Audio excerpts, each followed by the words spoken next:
News, the bail amount for the man accused of burning his one-year-old stepson with cigarettes and a lighter was reduced significantly from $300,000 to now just $5,000. In fact, his attorney says he actually saved his stepson's life. Here's a look at how that happened. When 38-year-old Joe Bautista Duenas and the child's mother, 32-year-old Chrissy Jean Manley, were first arrested about 2 weeks ago, Duenas was placed on $300,000 cash bail and Manley on $500,000 cash bail. The one-year-old baby's condition was critical. He was on life support, barely clinging to life.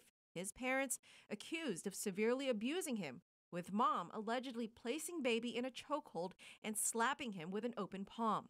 Today, at his arraignment, Duenas pleaded not guilty to all 3 felony charges of aggravated assault, child abuse, and family violence. His attorney, Howard Trapp, then fought for his client to be released, arguing that Duenas should actually be credited with saving his stepson's life. If it was not for the intervention of Mr. Duenas, I think we can assume that that child would be dead today. And he's only charged with a matter of something about a cigarette lighter or something and heating it up so the baby wouldn't touch it. Nobody says he had anything to do with the injuries to the child. The people object to Mr. Duenas' release. Actually, I wouldn't agree with the characterization of facts by Mr. Trapp.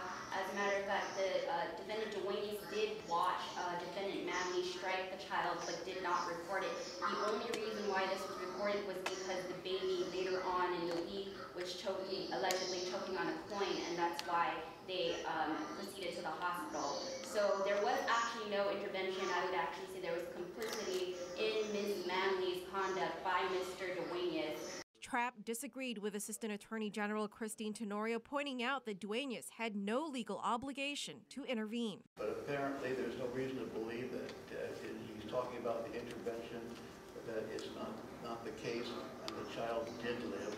And there's no reason to believe that he had no active part in harming the child. So what are they worried about? He's going to go out into the community, he's going to see somebody hurting a child, and he's not going to intervene? I think that's foolish.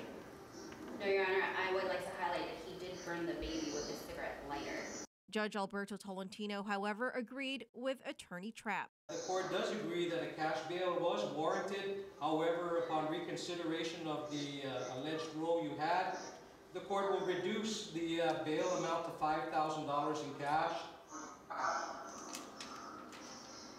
And as such, given the nature and seriousness of the alleged offense, the court agrees that that condition is appropriate. Meanwhile, Manley also appeared in court and was supposed to be arraigned, but her defense attorney informed Judge Tolentino that they had not yet received a copy of the indictment.